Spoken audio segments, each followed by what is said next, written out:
الحمد لله. الحمد لله رب العالمين،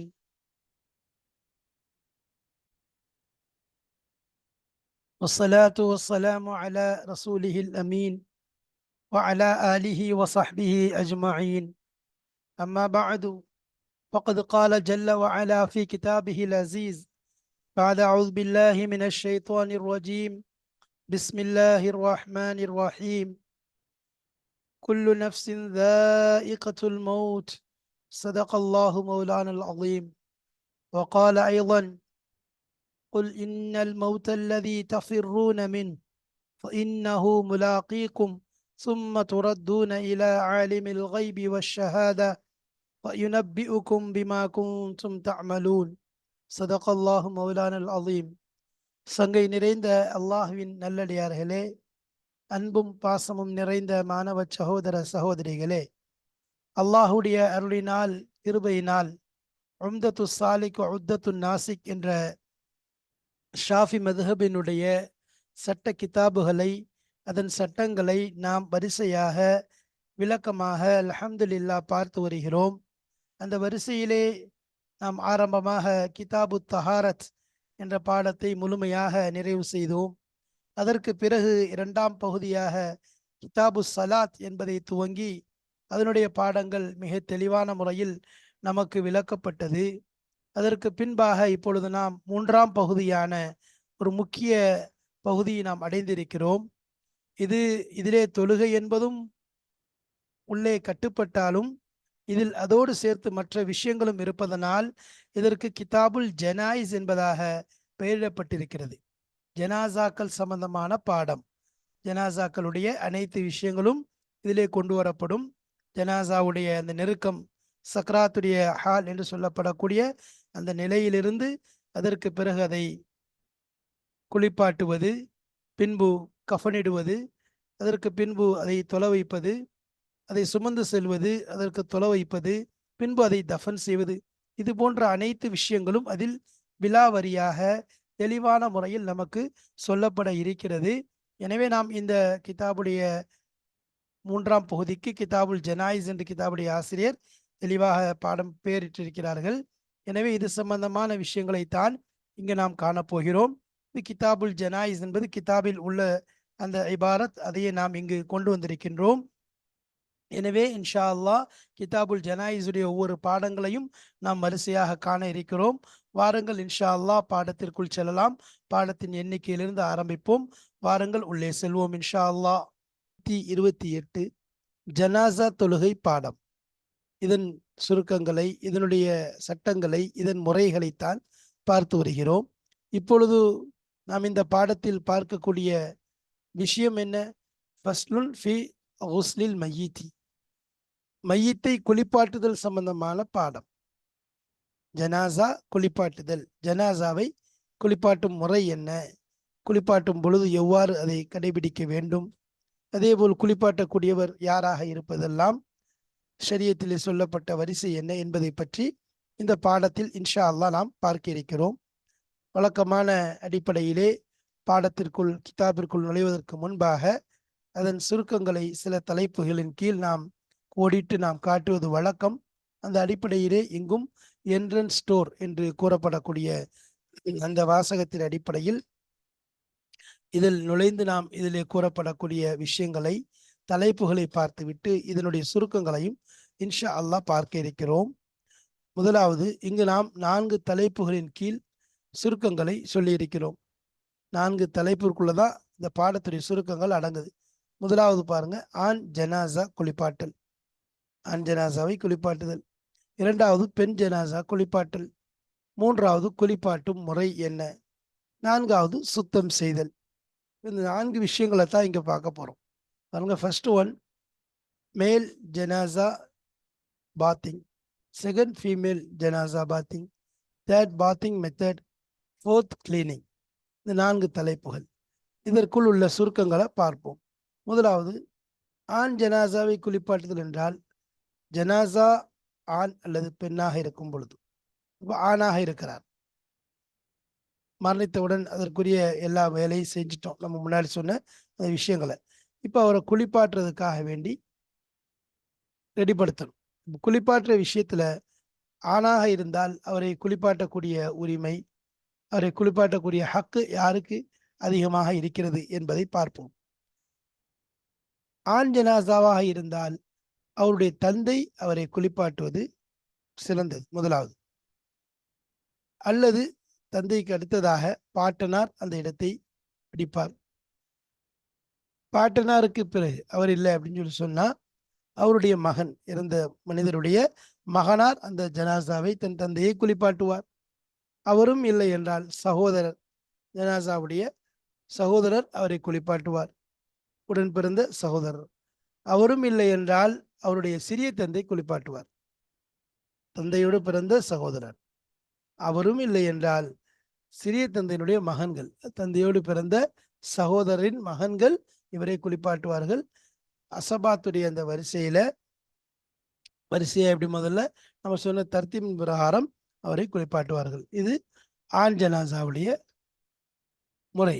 சரி, இவங்க யார் உறவினர்கள் எல்லாம் இல்லைன்னு சொல்லி சொன்னா நெருங்கிய ஆண்கள், உறவு முறை கொண்ட ஆண்கள், மற்றவங்க, இவர் நம்ம மேற்கூறப்பட்ட மேலே சொன்ன நபர்கள் அல்லாத மற்றவர்கள் அவரை குளிப்பாட்டுவார்கள்.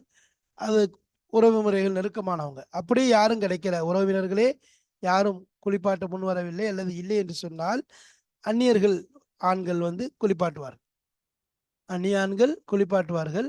அதுவும் இல்லை என்று சொன்னால் மனைவி குளிப்பாட்டுவாள். அப்படி மனைவியும் இல்லை என்றால் மகரமான பெண்கள் அவரை குளிப்பாட்டுவார்கள். மகரமான பெண்கள் தான் அவரை குளிப்பாட்டுவாங்க. சரி, இது ஆணுடைய விஷயத்துல நம்ம சொன்னோம். பெண் ஜனாசா குளிப்பாட்டுதல். பெண் ஜனாசாவை குளிப்பாட்டுறது யாரு? ஒரு பெண் இறந்துட்டா, அந்த பெண் இறந்துட்டா அவளை குளிப்பாட்டுவது அவங்களுடைய உறவு முறைகளில் நெருக்கமாக இருக்கக்கூடிய அந்த பெண்கள் அவரை குளிப்பாட்டுவாள், அந்த பெண்ணை குளிப்பாட்டுவாள். அல்லது அந்நிய பெண்கள், நெருக்கமான பெண்கள், உறவுமுறை பெண்கள் இல்லை என்று சொன்னால் அந்நிய பெண்கள் அவர்களை குளிப்பாட்டுவார்கள். அடுத்ததாக கணவர் குளிப்பாட்டுவார். அந்நிய பெண்களும் கிடைக்கல, அவர்களும் குளிப்பாட்ட முன்வரவில்லை என்றால் அதாவது கணவர் குளிப்பாட்டுவார். அதுக்கு பிறகு மஹரமான ஆண்கள், கணவரும் இல்லை குளிப்பாட்டுறதுக்கு இல்லைன்னு சொல்லி சொன்னா மஹரமான ஆண்கள், மஹரமான ஆண்கள்னா அவருடைய சகோதரர் இருப்பார், தந்தை, இது போன்ற மஹரமான ஆண்கள் அந்த பெண்ணை குளிப்பாட்டுவார்கள். சரி,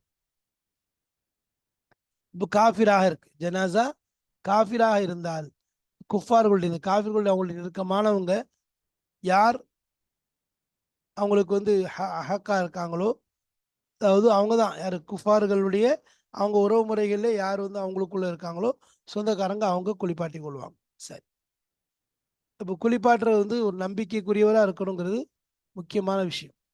நம்பிக்கை நிறைந்தவர், மோசடி செய்யாதவர், அதே போல குறைகளை வெளிப்படுத்தாத அப்படிப்பட்ட மனிதர் குளிப்பாட்டுவது மிகச் சிறந்ததாக இருக்கிறது. சரி, இப்போ குளிப்பாட்டும் முறை என்ன? குளிப்பாட்டக்கூடிய முறையை பற்றி சொல்லும்போது பொதுவாக குளிப்பாட்டுறதுக்கு முன்னாடி குளிக்கக்கூடிய விஷயத்தில் மையத்தை மூடிக்கொள்ளணும். ஒரே வெட்ட வெளிச்சமா திறந்த வண்ணமா, அதாவது மையத்தில் துணியே இல்லாமல் நிர்வாணமாக மையத்தை குளிப்பாட்டக்கூடாது. அதே போல குளிப்பினுடைய ஆரம்பத்திலிருந்து கடைசி வரைக்கும் ஏதாவது நறுமணம் அடித்துக்கொண்டே இருக்க வேண்டும். சாம்பிராணி புகை ஏதாவது நறுமணத்தை அதில் கலந்துக்கணும். அது நறுமணம் வீசிக்கொண்டே இருக்கும்படியாக, கமலும்படியாக ஏதாவது ஒன்று செய்யுது. சரி, அதே மாதிரி நம்ம சொன்னோம் அவருடைய உடலை முழுசா மூடுற மாதிரி அவரை குளிப்பாட்டுற இடமும் ஒரு வெட்ட வெளிச்சமாக, ஒரு ஒன்று மேலே முகடு இல்லாததாக இருப்பதை விட முகடு ஏதாவது இருப்பது, கூரை ஏதாவது இருப்பது இருக்குது, அதற்கு கீழே வைத்து அவரை குளிப்பாட்டுவது மிகச்சிறந்ததாக இருக்கு. அதே மாதிரி குளிர்ந்த தண்ணீர், ஒரு மிதமான தண்ணீரை வச்சு அவரை குளிப்பாட்டுறது. குளிர்ந்த தண்ணீராக இருக்கிறது. ஆனால் தேவை இருந்துச்சு, குளிர் தண்ணீரில் அங்கே குளிப்பாட்ட முடியாது, கடுமையான குளிர்காலமாக இருக்குன்னா இதமான சூடுள்ள தண்ணீரில் அவரை குளிப்பாட்டி கொள்ளலாம். சரி, அடுத்து குளிப்பாட்டுற முறையில் நம்ம சொல்லும்போது அவருடைய மறைவிடங்களையோ பார்ப்பது ஹராம். மறைவிடங்களை பார்க்கக்கூடாது, நம்ம அதை தொடுறதும் கூடாது, அதை தொடுவதும் கூடாது. ஆனால் என்ன செய்யலாம்? அப்போ எப்படி தொடாமல் அவரை சுத்தம் செய்வதென்றால் கையில் ஒரு நல்ல ஒரு துண்டு துணி போல கட்டிக்கொள்வது, அல்லது நல்ல உரமான க்ளவுஸ் இருந்தால் என்ன செய்ய அதை போட்டுக்கொள்வது. அதன் மூலம் அதாவது மறைவிடங்களை சுத்தம் செய்கிறது, மறைவிடங்களை சரி செய்கிறது விஷயங்களை பயன்படுத்தி கொள்ளலாம். அதே மாதிரி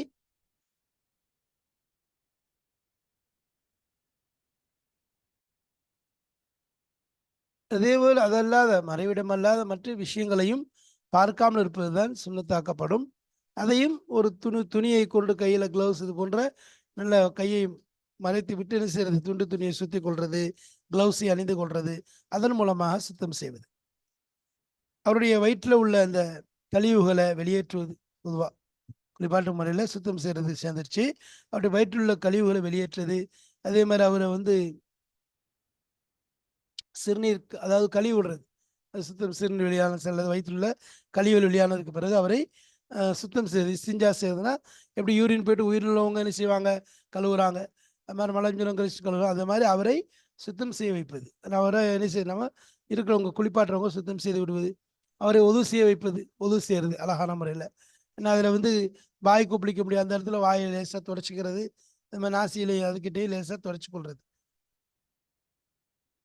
குளிப்பாட்டக்கூடியவர் குளிப்பாட்டுவதை நியத்து வைப்பது, அவரை குளிப்பாட்ட போகிறோங்கிற விஷயத்தை நியத்து வைக்கிறது, குளிப்பாட்டுறதை நியத்து. அதே மாதிரி அவருடைய தலையை கழுவுவது, அவருடைய தாடியை கழுவுவது, அவருடைய உடல் முழுவதையும் இழந்த இலை கொண்ட நறுமணம் கொண்ட அல்லது ஒரு நல்ல இலை கொண்ட தண்ணீரை கொண்டு 3 முறை கழுவுவது, குளிப்பாட்டுவது. ஒவ்வொரு முறையும் அவரை குளிப்பாட்டும் பொழுது தன்னுடைய வயிற்றில் என்ன செய்யுது, பொதுவாக இடது கையை வச்சு தேய்ச்சிக்கொள்ளுன்னு சொல்லுவாங்க. இடது கையை ஓட விடுவது, கடக்க விடுவது, அவ்வாறு லேசாக அழுத்திட்டு செய்யும் போது கழிவுகள் இருந்தால் வெளியேறிவிடும். ஒவ்வொரு தடவை செய்யும் போதும் கழிவு வெளியேறிச்சுன்னா தண்ணியை ஊற்றி கழுவி விட்டுறலாம், லேசாக முடிஞ்சிருச்சு. இப்போ 2-3 தடவை செய்கிறோம் அப்படின்னு அவருக்கு சுத்தமாகலன்னு சொன்னால் ஒற்றைப்படை அடிப்படையில் அதிகரித்து கொள்ளலாம். 3ங்கிறது 5, 6, இது 7 இப்படிங்கிற மாதிரி ஒற்றைப்படை அடிப்படையில் அதிகரித்து கொள்ளலாம். அதே மாதிரி தண்ணியில் கொஞ்சம் காஃபூர் என்று சொல்லப்படக்கூடிய அந்த நறுமண கற்பூர விஷயங்களை நறுமணத்துக்காக வேண்டி கலந்து கொள்வது. கடைசியில் இப்போ ஒவ்வொரு தடவையும் செய்கிறோம், கடைசியில் ஊற்றும் போது அவ்வாறு கலந்து கொள்வது ரொம்ப வலியுறுத்தப்பட்ட ஒரு விஷயமா இருக்கு. சரி, அடுத்ததாக வாஜிபான விஷயம் என்று எடுத்துக்கொண்டா குளிப்பாட்டுறதுல தண்ணீரை உடல் முழுவதும் அவருக்கு செலுத்த வைக்க வேண்டும். தண்ணீர் எப்படி இருக்கணும், உடல் முழுவதும் முழு உடல்லையும் தண்ணீர் படும்படியாக செய்தல் முதல் விஷயம். 2வது ஒரு ஆடையை கொண்டு அப்படியே என்ன செய்யறது, மேலே தொடச்சு கொள்வது, உலர்த்துறதுன்னு சொல்றோம்ல, குளித்து முடித்ததுக்கு பிறகு உலர்த்துவது. சரி, குளிச்சதுக்கு பிறகு ஒரு குளிப்பாட்டியாச்சு, குளிப்பாட்டினதுக்கு பிறகு பார்த்தா திடீர்னு அவருக்கு நஜீஸ் வெளியாயிடுச்சு, அப்படியே உடல்லேருந்து ஏதாவது வெளியாயிடுச்சுன்னா இப்போ திரும்ப அவரை என்ன செய்ய தேவையில்லை, கழுவி விட்டு அவரை திரும்ப கழுவ தேவையில்லை. மாறாக அந்த இடத்த மட்டும் தண்ணியை ஊற்றி கழுவி விட்டோம்னு சொன்னால் அதுவே போதுமானதாக இருக்குது. இதில் வேற என்ன செய்யுது, மற்ற விஷயங்கள் செய்யக்கூடிய அவசியம் இல்லை. அப்போ இது குளிப்பாட்டு முறையில் பார்த்தோம். குளிப்பாட்டு முறை அந்த 4 தலைப்பின் கீழ் தான் பேசப்பட்டது. இன்ஷா அல்லாஹ் இப்பொழுது கிதாபுடைய ஆசிரியர் எவ்வாறு கூறுகின்றார்கள், என்னென்ன விஷயங்களை கொண்டு வருகிறார் என்பதை கிதாபின் மூலம் பார்ப்போம். பாருங்கள், கிதாபிற்கு சொல்லுவோம், விஷயங்களை விளங்கிக் கொள்வோம் இன்ஷா அல்லாஹ்.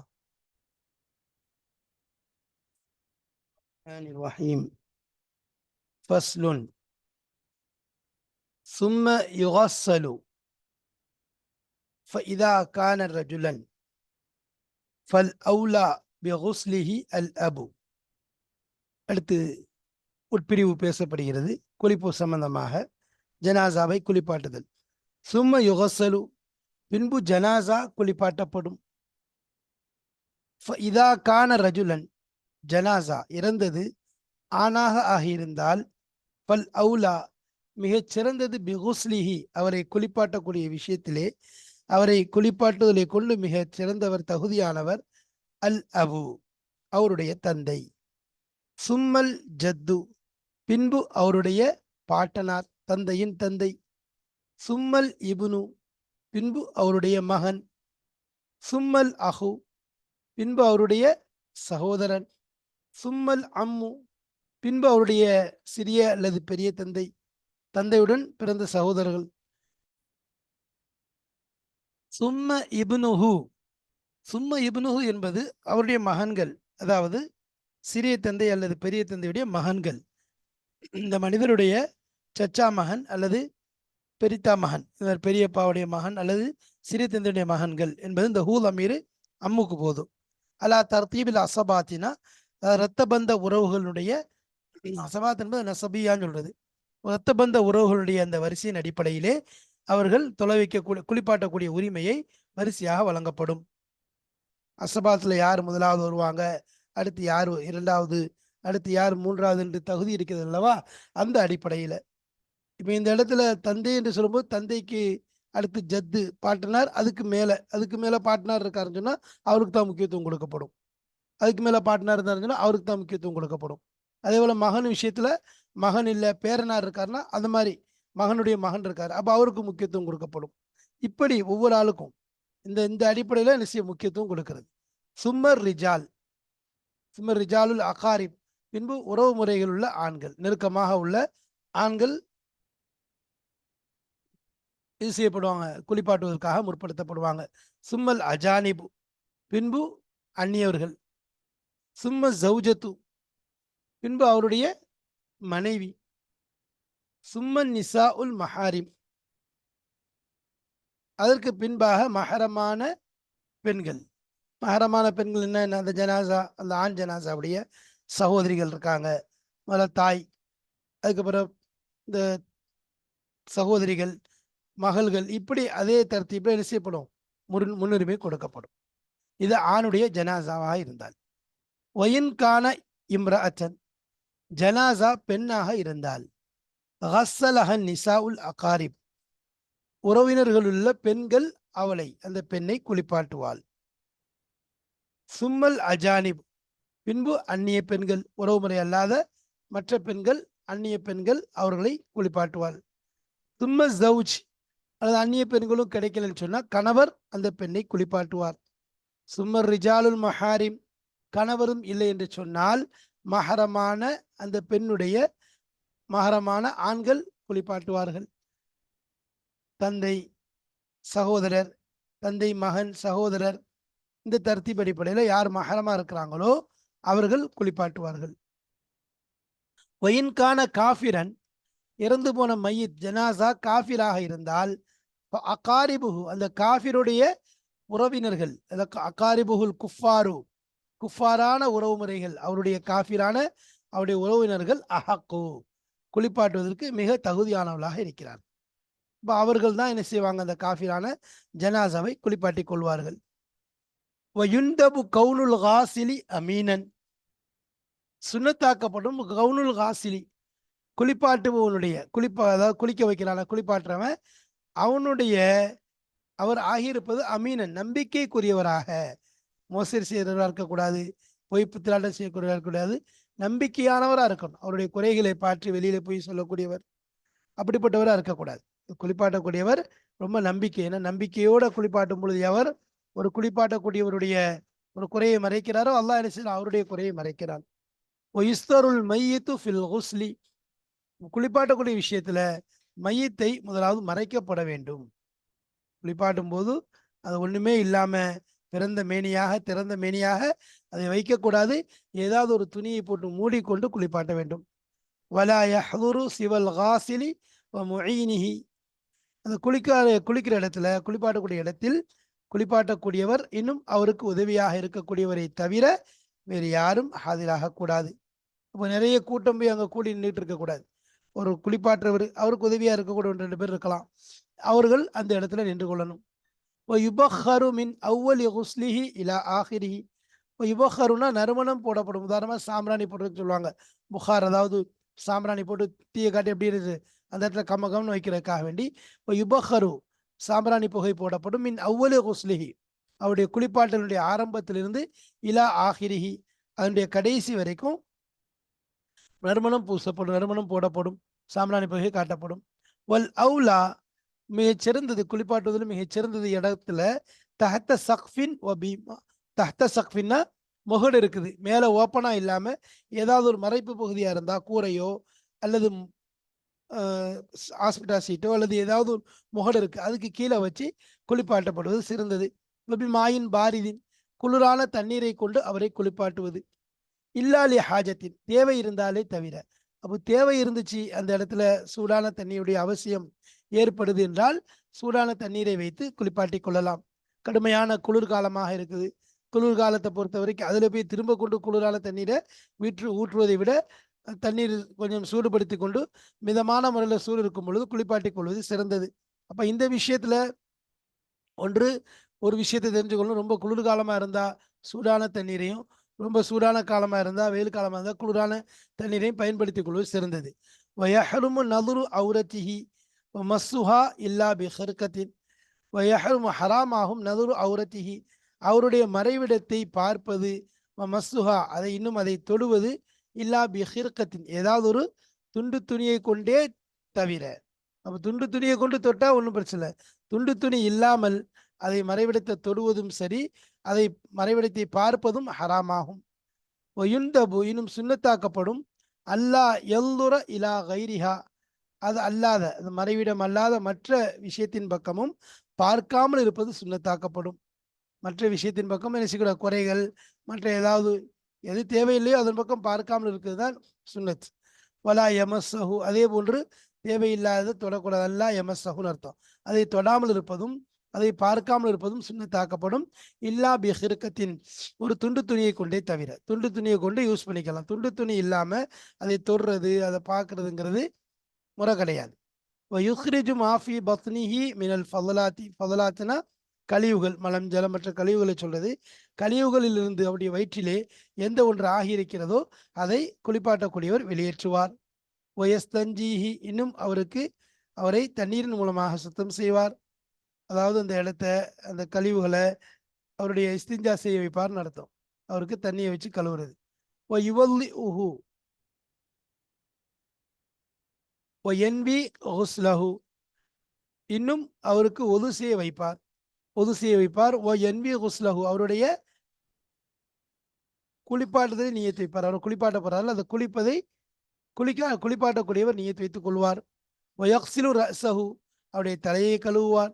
வலிஹ்யதஹு அவருடைய தாடியை கழுவுவார். ஜஸதஹு அவருடைய உடலை கழுவுவார். பிமாயின் தண்ணீரின் மூலமாக உடலையும் அவருடைய தாடியையும் அவருடைய தலை கழுவுவார். வசிதிரின் இன்னும் பிமாயின் வசிதிரின்னா இழந்த பழையும் போன்ற நறுமணம் தரக்கூடிய இலைகளை தண்ணீரில் கலந்து 3 முறை கழுவுவார், குளிப்பாட்டுவார். அஹது குல்லு மர்ரத்தின் இம்ராரல் எதி அலல் பத்னி அஹதுனா கவனித்துக் கொள்வார் ஒவ்வொரு முறையும். இம்ராரல் எது கையை அப்படி ஓட விடுவார்னு அர்த்தம். அலல் பத்தனி வயிற்றின் மீது ஒவ்வொரு முறையும் தன்னுடைய கையை ஓடச் செய்வார், தடவுற ஒவ்வொரு முறையும் அதை தடவுவதை கவனித்துக் கொள்வார். பயில்லம் எல்லுஃப் அவர் சுத்தம் செய்தும் அது சுத்தமாகவில்லை என்றால் ஜாத வித்திரன் ஒற்றைப்படை அடிப்படையிலே அதிகப்படுத்திக் கொள்வார். 3 முறை கழிவு சுத்தமாக 5 ஆக்கிக் கொள்வார் அல்லது 7 ஆக்கிக் கொள்வார். இப்படி ஒற்றைப்படையை கவனித்து அதிகரித்துக் கொள்வார்.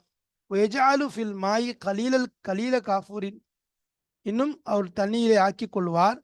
கலீல காஃபூரின் கற்பூரத்திலிருந்து ஒரு சிறிதளவை அந்த தண்ணீரோடு கலந்து கொள்வார் நறுமணத்திற்காக வேண்டி.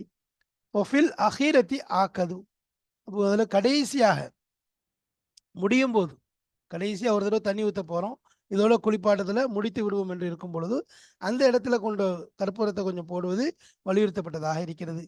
சரி, வாஜிபு குளிப்பாட்டுதலில் வாஜிப் என்ன, அதனுடைய அளவு என்னென்றால் வாஜிபு அதனுடைய கடமைகள் என்ன. தாமீமுல் பதனி பில் மாயி தண்ணீரின் மூலம் உடலை பொதுவாக கழுவிடுவது. தாமீம்னா ஆமாக்கி விடுவதுன்னு அர்த்தம். இந்த பகுதி அந்த பகுதின்னு இல்லாமல் முழு உடலிலேயும் எந்த இடமும் விடப்படாமல் முழுமையாக கழுவுவதற்கு தாமீமுல் பதன் என்பதாக சொல்லப்படும். சும்ம யுனஷஃபு பி சௌபின் பின்பு ஒரு ஆடையை கொண்டு தண்ணீரை அப்படியே உலர்த்த வேண்டும். தொட்டு என்ன செய்யறது, காய வைக்கிறதுக்காக வேண்டி தண்ணீரை கொண்டு தடவி கொள்வது.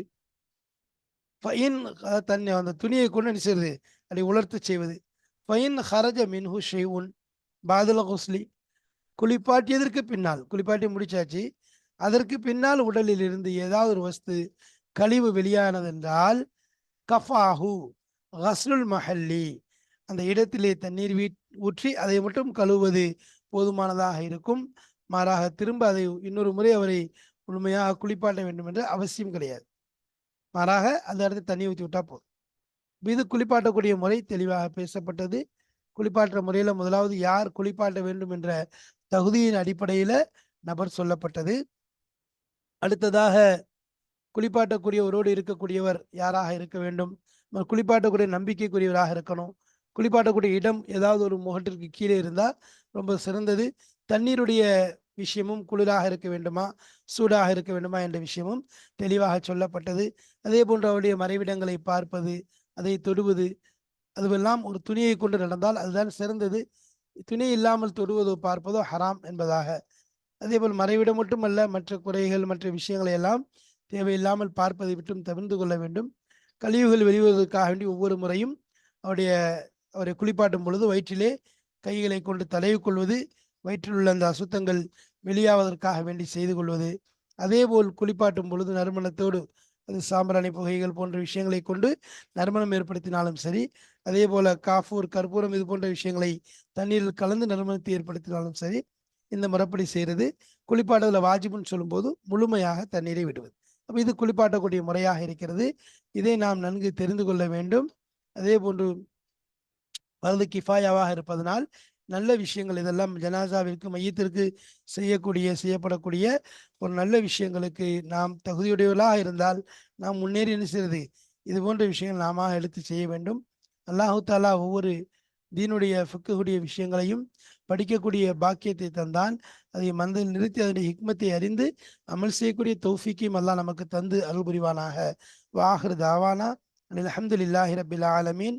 அஸ்ஸலாமு அலைக்கும் வரஹ்மத்துல்லாஹி வபரகாத்துஹு.